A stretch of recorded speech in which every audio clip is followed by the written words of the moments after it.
Κάρι. Ξέρεις από τι φτιάχνετε το κάρι? Μην το λες τόσο απότομα, παιδί μου, έχουμε και μια ηλικία. Μην το δοκιμάζεις, φίλε, θα σου μείνει ελάττωμα. Το βάζω σε κάθε συνταγή εκτός απ' τα κολυβά. Αυτό το κάρι κάνει πολλά θαύματα. Άμα δεν βάζεις και λίγο πίδι δεν ξέρεις από μπαχαρικά.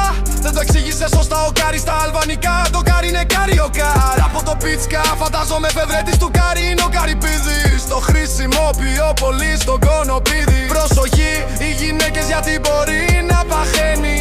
Έλα Αλβανία να δοκιμάσεις το original κάρι. Κάρι από ματσαφλάρι με πλασικάρι, βαρικάρι. Έτσι θα γίνει και το κάρι του άμα δεν κάτσει καλά. Θα του το θρηματίσω. Που να δοκιμάσεις αλβανικό κάρι θα σου μείνει αξέχαστο. Φτιάχνω κοτόπουλο με κάρι και είναι πολύ ωραίο. Το πίδι είναι καλύτερο. Έχω πάρει popcorn και χαζεύω τα σχόλια, μην ενοχλείστε. Το κάρι το μάθαμε τώρα, για το πίδι θα μας πείτε τι είναι. Τον κάρι κράτα το, εμείς το πίδι θέλουμε. Μπορούμε να το πιούμε με νερό. Το προτιμώ στο φαγητό, που να δεις και το αλβανικό.